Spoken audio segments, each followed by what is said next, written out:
Welcome to the Pub Sports Radio, Ian Cameron Sports Report for Friday, November 20th, the end of the week edition of the show, which means it's Friday, and that means it's football six-pack time. Although the beer store was a little bit more generous to us today. It gave us an extra can. I only asked for a six-pack. They gave me 7. Yeah, we're doing 7 games on the NFL and college football weekend preview today. Decided we're going to do 4 college football games because I was trying to determine the big 3 games of the Saturday slate in college football. And then I realized, you know what? All 4 of these games are big that I wanted to talk about. So let's do 4 games. So we're going to have 7 games that will break down in college football and NFL this weekend. 4 on Saturday in college, 3 on Sunday in the NFL. So let's get to it. Before we do, though, let's look back on a crazy Thursday night in football last night. Of course, Tulsa and Tulane, my goodness, a heart attack waiting to happen if you were involved in that game. And it didn't matter what you were involved in, side or total. Your heart was in your throat in the fourth quarter and in overtime of that game. Side on the line, total on the line, and it was all decided by one play. The pick 6 by Tulsa of Michael Pratt, the freshman quarterback for Tulane, who was intercepted inside the 5-yard line by Tulsa, ran all the way back for the game-winning touchdown in overtime. And depending on when you bet the total, you either, with the under, it's more likely that you won because that total was 55, 55 and a half, 54 and a half for most of game day. Unless you bet the over early in the week when it was 53 and a half, you would have won. 54, you would have pushed. But the game ends 30-24 for Tulsa, right around the number when it comes to the total. Same thing with the side. Tulsa opened 4.5. They were up as high as 6, even 6.5 in some spots. And then there was some buyback on game day yesterday toward Tulane, and Tulsa ended up closing in that -5 to -5.5 range. So again, Tulsa winning by 6 in overtime. The result of your bet, all based on what you bet, when you bet it, and where you bet it. Crazy ending, and certainly point spread and total shenanigans at the end of that game between Tulsa and Tulane. And how about that? Another Hail Mary pass leading to a touchdown. Apparently defenses haven't figured out, knock the ball down, try to box out the receivers, and for gosh sake, man, don't let any receivers get behind you. And obviously Tulane allowed that to happen and gave Tulsa the chance to come back and win that game. But an unbelievably dramatic and crazy ending in that AAC game last night with Tulsa and Tulane. Seattle and Arizona in the NFL was a very compelling back and forth game. Seattle ends up hanging on. They get the stop at the end. And let's give the Seahawks defense credit in that 28-21 win over Arizona last night. They showed me some defense, and we saw some pass rush for the first time perhaps all season from this Seahawks defense. They have been arguably the worst team in the NFL at getting quarterback pressures and getting sacks and really getting any sort of pass rush. And you talk about a difference maker on that Seattle defense last night. That was Carlos Dunlap. They got him from Cincinnati for this reason, to bolster this anemic, non-existent pass rush. And boy, did he do that last night. It was a great game from him, multiple sacks, got pressure on Kyler Murray, made the big play on 4th down to help preserve the victory for Seattle, 28-21. From a betting standpoint, I split with that game. I had Seattle and the over as small plays. We went 1-1 with those. The game staying under the total with 49 points. The total, of course, was around 57. Seattle gets the money, and they stop the bleeding after 2 losses in a row, back in the win column.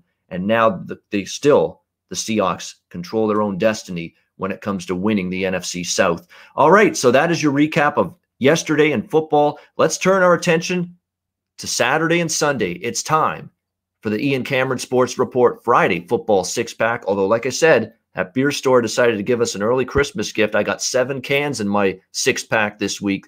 7 games we're going to break down here on today's show. Let's start in college football as we always do. Big Ten matchup, Indiana, Ohio State. The only game this weekend with top 10 teams facing off. We've got Ohio State 20.5 to 21-point home favorites in Columbus.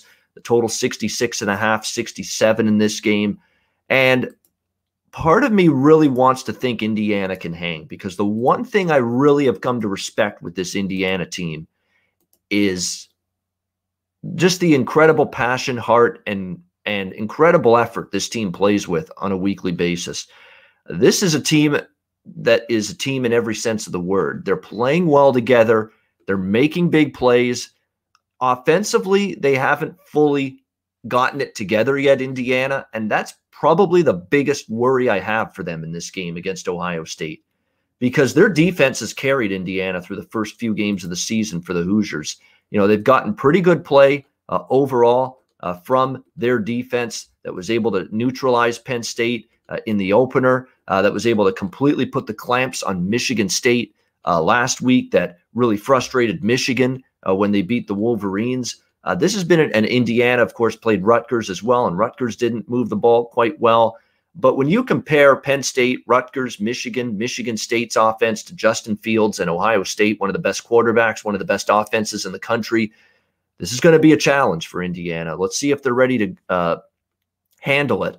Last year, these two teams played 51-10 in favor of Ohio State. They win by 41, and that was in Bloomington as well, in Indiana. The year before that, 49-26 for Ohio State. The year before that, 49-21 for Ohio State, 38-27 Ohio State in 2016. So that's 4 straight meetings that Ohio State has won by at least 21 points, by at least 3 touchdowns. So just based on that, it's difficult for me to really, truly trust Indiana, even though the eye test tells me this is a pretty good football team. At least defensively, they are. Michael Penix Jr., I thought when he came back from injury this year for Indiana, that this offense was really going to be strong. With Stevie Scott, the running back, a pretty good offensive line returning, good skill position talent, I thought this was going to be an opportunity for Indiana's offense to really be strong this year. It really haven't been as good and productive, and in terms of their output as well, as I thought they would be. The 36 against Penn State's misleading because Penn State turned it over a lot. They did score 37 against Rutgers. They scored 38 against Michigan. So these are offensive outputs that were pretty good, but the yardage doesn't really equate with the amount of points they put up. Michigan State last week, 24 points. They sat on the lead. They really didn't have to put the pedal to the metal offensively because Michigan State's offense was just that bad. They're going to have to find a way to be explosive here against Ohio State because, Ohio State, the first 3 games of their season, 52, 38, 49. As good as Indiana's defense has been, I'm not sure they're going to slow down this Ohio State team. On the flip side, I think Indiana's offense will put up some points, will be able to make some plays here in this game. The one concern here is they do have a couple key injuries on the offensive line. Left tackle, Caleb Jones. Left guard, Mike Kadich. Injury-related absences for them last week. Questionable to return here in this game against Ohio State. And if you've got offensive line injuries, that's always going to be a little bit of a concern against Ohio State. But the defense for me for Ohio State is still their one little area of vulnerability. I think that they lost a lot of personnel on that side of the ball. They haven't necessarily faced a great team yet offensively. Yeah, Penn State's offense is disappointed. You could probably say the same thing about Nebraska. And then Rutgers isn't really the test you want as a defense. Indiana will test Ohio State's, revamped defense a lot more here in this game. So I understand why this total's been pushed up throughout the course of the week. It opened the total in the 64 range. It's up to 66.5, 67 right now. I do agree. I think we get, I think Ohio State will score 38, 41. I really do. And that's with respect to Indiana's defense, but I think they're going up against a completely different animal here. I think Ohio State can get 38, and I think you can, or even 42, and I think you could get, 21 points perhaps out of Indiana here in this game. You're going to get, of course, 2 teams that play above average in terms of tempo, in terms of pace. So I think Ohio State good for 45, 48 points. You can get 21 out of Indiana, and there's your over in this game. That is the way I would lean here with Indiana, Ohio State. It's not anything close to best bet material for me, but it's a big game. It's worth talking about. My lean is to the over with the Hoosiers and the Buckeyes. Next up, AAC matchup, Cincinnati, Central Florida. We've got Cincy, 5.5-point road favorites, 65.5 the total. At less than a touchdown, with Cincinnati as a road favorite. And I understand people seeing UCF's a home underdog, rarely ever. How can you pass up taking them here? But why I'm looking at the Cincinnati side is for multiple reasons is why I'm looking at them in this game. One is there's way too much of a class difference on defense between these two teams. The class difference on the defensive side of the football with UCF and Cincinnati this year is staggering. Cincinnati's one of the top defenses in the country. They are the top defense in this conference. And Central Florida's defense, which again had key starters opt out before the season even began and has had a couple injuries since then, and even more going into this game against Cincinnati in terms of who might be missing on that side of the ball. There is too much of a difference in the acumen defensively of these two teams. And early in the season, the concern with Cincinnati is they've got this great defense, but their offense is plodding. It's decent. It's nothing spectacular. Well, Cincinnati and the Bearcats have completely transformed this offense the last few games. They have looked spectacular in the last two games. Desmond Ridder and the offense are putting up big yardage, scoring a lot of points, making big plays, not only on the ground, but through the air. Since I think Ritter's passing has gotten a whole lot better as the season's gone on. We know he's a dual threat with his ability to run as well. The Cincinnati offensive line is creating holes for the ground game, giving Ridder time to throw the ball. This is a well-oiled machine right now, the Cincinnati offense. And all those preconceived notions and beliefs that this offense was just stuck in quicksand earlier this year, that they were just relying solely on their defense to win games, that time has ended. You look at Cincinnati, the last 4 games, 42 against SMU, 49 against Memphis scored, 38 against Houston, 55 last Friday night in that blowout against East Carolina. And that is a game I want to highlight, the East Carolina game. They piled up late touchdowns and late scores when they didn't have to. And you had better believe against UCF, a suspect defense, the best team that they're going to play on their schedule all year, that if they're up by 14 points in the fourth quarter, but they have the opportunity, if Luke Fickell's team has the chance to get that late touchdown or two and inflate the score, they will. They will, because every margin of victory matters to Cincinnati for a team that is knocking on the door of the college football playoff, trying to show the committee that if they go undefeated, they deserve a spot in the top 4, as opposed to a one-loss Big Ten team or a one-loss ACC or SEC team. That's what they're up against. And you know, this committee sometimes veers toward the one-loss Power 5 teams rather than the undefeated Big 5 or the non-Power 5 team that is undefeated, like Cincinnati might be. And the only way Cincinnati might get extra browning points is if they run up scores like they did against East Carolina. And so for that reason, I think there's momentum, there's incentive that if they're up by 7 or 10 or 14 in the fourth quarter to score another touchdown, they won't hesitate. They will do it. And right now they've got the offensive potency to do it. And this is a defense that has struggled all year long against the better offenses they've played. UCF gave up 34 to Tulsa. They gave up 50 to Memphis. They gave up 34 even to Tulane. And Cincinnati's offense is above those 3 teams. I think it's going to be a long day for the UCF defense. However, their offense, we know with Dylan Gabriel, it's still dangerous.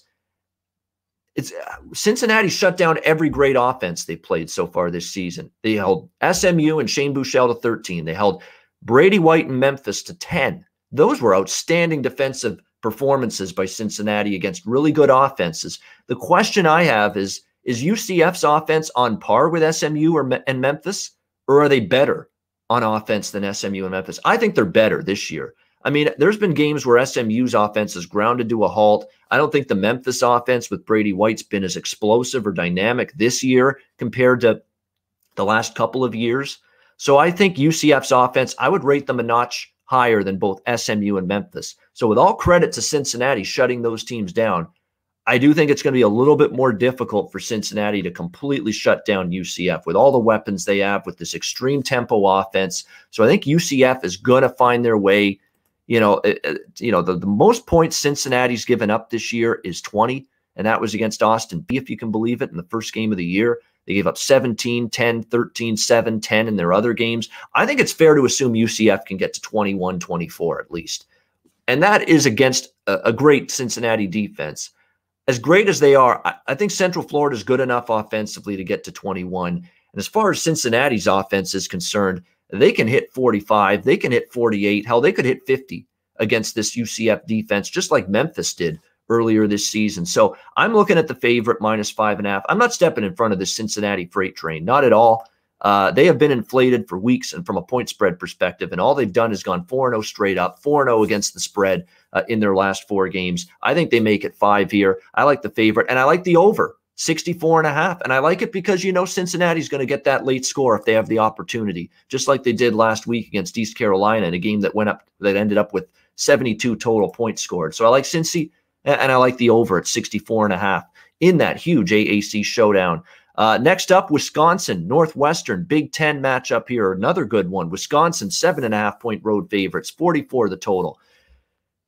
It's not easy to go against Wisconsin right now. And they've only played 2 games. They played Illinois. They played Michigan. Of course, they had that big break due to COVID-19 issues in between. But boy, they've looked awesome. I mean, on both sides of the ball, their defense looks smothering. Graham Mertz and the offense has this explosive passing game that they really have lacked in the last few years. They can still run the football effectively. This is looking like a real, real good Wisconsin team. However, this Northwestern team getting more than a touchdown, as well coached as it gets with Pat Fitzgerald, that has been able to find ways to compete against teams that they're supposedly outmanned against, that's undefeated this season. All they've done is take care of business, Northwestern. And their defense has been good. It's going to test Graham Mertz here on the road. Say what you will about Wisconsin's impressive victories, and they were. And maybe they're just too good for anybody in this conference right now. That's a real possibility. But this is going to be a step up from Illinois and Michigan. Illinois has been dreadful. Michigan's been a massive disappointment. Northwestern's going to be a tougher opponent and a better team, I think, than either of those two. They've covered 5 of the last 6 Northwestern head-to-head against Wisconsin. Recent meetings, it was 24-15 Wisconsin last year in Madison. The year before, Northwestern beats Wisconsin. The year before that, Northwestern covers. Northwestern's actually covered 3 straight here against Wisconsin. Northwestern, to me, with their defense that has played well, they shut down Iowa. They shut down Nebraska. They beat Purdue last week. Again, not the greatest of schedules. Hell, Talia Tagovailoa of Maryland. Let's remember when they beat Maryland 43-3 in the first game of the season. We thought, oh, Maryland looks terrible. Well, Maryland's offense with Talia Tagovailoa, the younger brother of Tua, ever since that drubbing they took at the hands of Northwestern, all they've done was shred Minnesota and shred Penn State in back-to-back games. So all of a sudden, Northwestern just beating the brakes off of Maryland 43-3. That looks pretty damn impressive now. I think Northwestern gives this Wisconsin team a game here. I like Wisconsin, and they look good. And if they're anything close to the level of play they were against Michigan, yeah, they could cover this number, and it gets away from Northwestern. Northwestern may be more equipped if they fall behind by 10 or 14 points to come back in this game, because I do like the Indiana transfer, Peyton Ramsey. He's given them a dimension at quarterback that they really haven't had the last couple seasons. And I'm a sucker for Northwestern as a dog with Pat Fitzgerald. Long-term, this is the point spread role you'll like Northwestern in. I'm leaning to that Wildcats home underdog here in this one. And we'll wrap it up with Bedlam. Oklahoma State, Oklahoma. Oklahoma 7-point home favorites, 59-60 the total, in that range, depending on where you look. Oklahoma has definitely had the better of it here against Oklahoma State in head-to-head games. And Oklahoma State's got a lot of concerns for me going into this game. They just have had a real tough time beating this team. Oklahoma's 15-2 straight up, 11-5-1 against the spread, head-to-head against the Cowboys since 2003. Oklahoma certainly didn't look good for a couple of weeks there. Remember, they lost to Kansas State and Iowa State in back-to-back weeks, but they've gotten a lot healthier. Spencer Rattler, the young quarterback, is getting better by the week. And the defense, the much maligned Oklahoma defense, it's really stepped up the last few games. Shut down Kansas, neutralized Texas Tech, shut down TCU, got the stops they needed against Texas, 4-0 straight up, 4-0 against the spread run for Oklahoma. They're playing their best football right now of the season. They come in off a bye week. Now, of course, so does Oklahoma State. But you look at Oklahoma State the last couple games. They barely beat Iowa State. They lose to Texas. They could have easily lost to Kansas State on the road, 20-18. And they've got some injury concerns as well going into this game. The receiver, Tylan Wallace, has been banged up. The offensive line has had problems all season long for this Oklahoma State team, and it's affected their offense, and it's affected Spencer Sanders as well in a negative fashion at the quarterback spot. So you look at recent series history between these two teams. Since 2015, 58-23 Oklahoma, 38-20 Oklahoma, 62-52 Oklahoma, 48-47 Oklahoma 2 years ago, which is when Mason Rudolph was the quarterback of Oklahoma State. That was probably the best Oklahoma State team in years, and Oklahoma still beat them. And then last year, 34-16 Oklahoma against this Oklahoma State team. Usually I like the dog in a rivalry game. I don't know if I like this underdog. I don't know if I trust this underdog. Oklahoma's dominated this series. They're playing their best football. They've covered 4 straight. They've clearly been undervalued ever since those back-to-back losses that they suffered to Kansas State and Iowa State. -7 now. This number's dropped. I'm leaning Sooners here, laying the touchdown here in Bedlam. All right, let's go to the NFL on Sunday. 3 games, and these are easily the 3. It's very easy to pick out these games as the best games coming up on the schedule on Sunday. We'll start with Tennessee and Baltimore.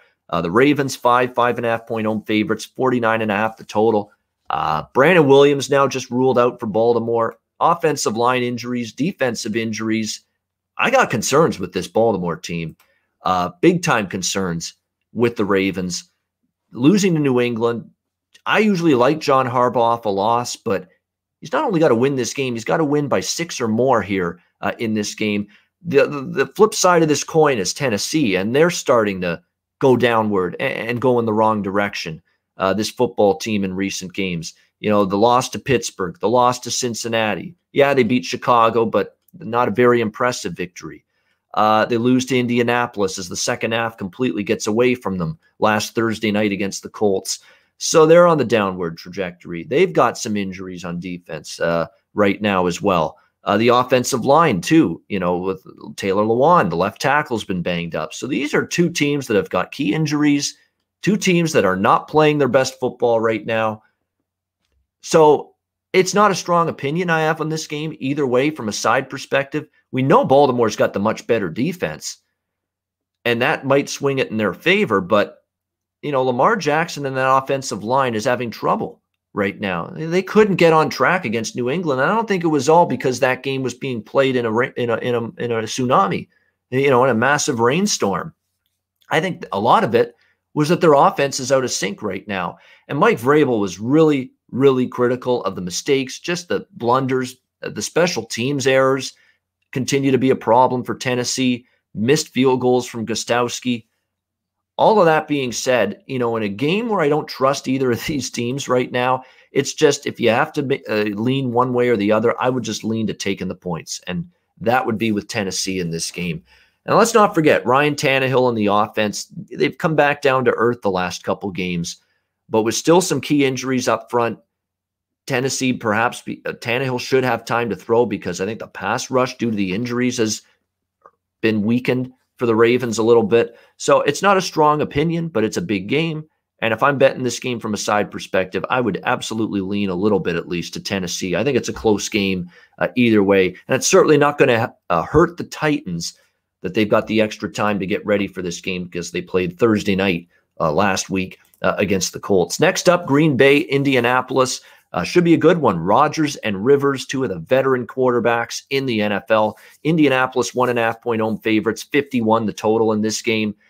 For me, I would look to Green Bay. It's just, and I respect, and everybody's talking about how good the Colts defense is, and I understand that. But they have not faced the kind of passing game in particular that Green Bay is going to throw at them, especially with Devontae Adams healthy and playing extremely well again, with Marquez Valdez-Scantling starting to make an impact, with Alan Lazard expected to return from injury. Green Bay or Aaron Rodgers is going to have all his weapons back, it looks like, for this game. This is going to be the proof in the pudding game for the Indianapolis defense. All I hear about is that they got one of the best defenses statistically in the NFL, and they do. They absolutely do. It's one of the best. If you look at them statistically, their statistical profile on defense, it's clear they are one of the best defenses in the NFL. But a lot of weaker teams, a lot of weaker quarterbacks, a lot of weaker offenses, and now they get to face one of the best of the best of the best here in Aaron Rodgers and this Packers offense. Let's see how they handle it. On the other side of the equation, Phillip Rivers and the Green Bay and the Indianapolis offense, which, in theory, if you're the Colts in this game, you want to just run the football and dare Green Bay to stop it. But Green Bay, of course, has tried to work on that run defense. It's still a little bit of an issue for them. The problem is Nyheim Hines, Jonathan Taylor, Jordan Wilkins. It's not necessarily a running back trio for the Colts that I trust to fully exploit this Packers shoddy run defense here in this game up against the Packers. I'm leaning Green Bay here. Now, I have been a little bit more skeptical of the Colts defense than others, and I'll give them credit. They ran away. They ran away and they ran away and hid, I should say, in that game against Tennessee last Thursday night, and I'll give them credit. But they took advantage of just a ton of miscues by the Titans, the block punt return for a touchdown, special teams errors, and Indianapolis was able to take advantage of that. And Phillip Rivers played a really good game. I'll even give Phillip Rivers credit. He was accurate. He didn't make mistakes. He didn't turn the football over. I'm going to trust Green Bay's pass rush, though, more than Tennessee. Tennessee's lacked a pass rush all year. Green Bay's been able to get pressure at times from that defensive front, and I think they might be able to do that here. And that is when Phillip Rivers can get rattled. That is when Phillip Rivers can be prone to mistakes. So at an underdog number here, 1.5 to 2, I'm looking at the Packers to pull the road win here, pull off the road win against the Colts. And I like the quotes coming from Green Bay. Even though they escaped against Jacksonville, they weren't happy with their game. They said they need to clean a lot of things up. And one thing about Aaron Rodgers and the Packers is, sometimes these spotlight games, I still remember, some of these games where it's going to be fueling them. They are sometimes capable of putting forth their better performance. And I would expect that from Green Bay here. Kansas City, Las Vegas, Sunday Night Football to wrap up our Friday football six-pack. Chiefs, 6.5 to 7-point road favorites, 57 the total. This is a game where I'm leaning strongly to Kansas City. I will not be on Las Vegas. I don't want Las Vegas in this spot. The Andy Reid off of bye numbers, the revenge situation, all of it. His divisional record, Andy Reid, all of it. Strong trends toward Kansas City. It's a great spot for them off a bye. They've talked all week long about this little bus ride in the parking lot that apparently the Raiders did after they went to Arrowhead Stadium earlier this year and beat Kansas City, handing them their only loss of the season to this point. Yeah, this is a focus spot. This is an intense team. This is a great football team. This is still arguably the best team in the NFL. All due respect to Pittsburgh and, a couple other teams out there. This is a team that I'm not stepping in Kansas City's way. I'm not stepping them in their way in this spot, against this team, against this opponent, with Andy Reid's credentials off a bye week and division games. No way. So it's Kansas City or pass for me in this game from a side perspective. But I got to know what's going on with the Raiders defense. And I'll tell you what is that quote that I tweeted earlier this week from their defensive coordinator, Paul Guenther? I mean, you talk about a guy that was completely and utterly brutally honest with the media earlier this week, talking about the absolute trouble and concern he has preparing his football team and his defense to play with 10, 11 players on defense missing practice because they're on the COVID-19 reserve list. Great quote from Paul Guenther. Quote, Raiders defensive coordinator, quote, I don't know how we can beat these guys with a full lineup and full practice, let alone 3/4 of your defense not here all week. Does that sound like a bet on quote? Does that sound like, hey, let's take Las Vegas this week? Let's trust this defense against Pat Mahomes and an angry team and one of the best offenses in the NFL. Doesn't sound like one to me. So I'm expecting trouble here for Las Vegas defensively, especially if they're down the number of players they could be on Sunday. We're not going to know this until kickoff. We're not going to know this probably until Sunday morning or Sunday afternoon at the earliest. But you could expect this number to go up. In fact, it wouldn't hurt you to lock in Kansas City now. Pinnacle still has 6.5. Bookmaker Chris still has 7. And they're starting to show some 7.5s elsewhere. But this is not the worst time to lock in Kansas City. I think their team total over makes a lot of sense. Another long-term trend with Andy Reid off a bye is the offense just flat out executes at a very high level. So a Chiefs team total makes a lot of sense to me as well, going into this Sunday night game against Las Vegas. Now, if you go back to the win Las Vegas had against Kansas City earlier this season, you think, wow, maybe Kansas City was sleepwalking. Maybe Las Vegas was lucky. No, get that out of your mind. Las Vegas dominated the second half, both sides of the ball. Derek Carr and the offense moved the ball at will against Kansas City's defense. And the Raiders' defense made life tough on Mahomes. They got pressure. They stopped the run pretty well. That was not a lucky or fortuitous win for Las Vegas. They earned it. They were better than Kansas City that day. And this is a lot of points still to be given this Raiders team, given the fact they played great football the last several weeks, that they're finding ways to get the job done. Their offense is playing better. Hell, their defense has stepped up. And I give them credit for it. But, shutting down and making Denver and Drew Lock look foolish last week is a big difference from making Patrick Mahomes and the Chiefs look bad this week, especially a team that is chomping at the bit, knowing they lost to Las Vegas earlier this season. And if Las Vegas is as mangled from a personnel standpoint on defense as they possibly could be for this game on Sunday night, this could be significant trouble for them up against this juggernaut Kansas City offense. So right now I'm leaning Chiefs. I definitely think Chiefs team total over is a good look here in this Sunday night football game, and the full game over as well. I would lean that way. There is a long-term trend in divisional games where the first game that goes over, if the first game of the two games between division rivals in a season, the first game goes over, I believe the under is like 59% the next game. And that's what you're looking at. We already saw it with Seattle, Arizona. Remember, Arizona, Seattle had that high-scoring shootout in the desert a few weeks ago. Sure enough, the rematch in Seattle last night stays under the total. So that's what worries me a little bit about the over. But I do still lean over 57 and absolutely would be looking at the Chiefs. And the Chiefs team total might be the absolute best bet of the bunch because I do think they have a chance to feast on what could be a shorthanded Raiders defense. All right, that'll wrap up the Pub Sports Radio Ian Cameron Sports Report for Friday, November 20th, and for the week. Thank you to everyone for tuning in. A reminder, I'll be back this weekend. College football closing time Saturday, 11 a.m. Eastern, 8 a.m. Pacific. Connor Mack and I breaking down every Saturday college football game from a betting perspective, getting you ready for the Saturday college football slate. And we do it on Sunday as well at noon Eastern, 9 a.m. Pacific with the NFL closing time show. Connor Mack, me, and Ski Profit breaking down the NFL Week 11 card right here on the Pub Sports Radio YouTube channel. Make sure you join us for that. Have a great weekend, everybody. Cash some tickets. Good luck with your NFL and college football plays. Have a great weekend. Have a successful weekend on the betting board. And I will be back with you on Monday for a brand new week of the Pub Sports Radio Ian Cameron Sports Report.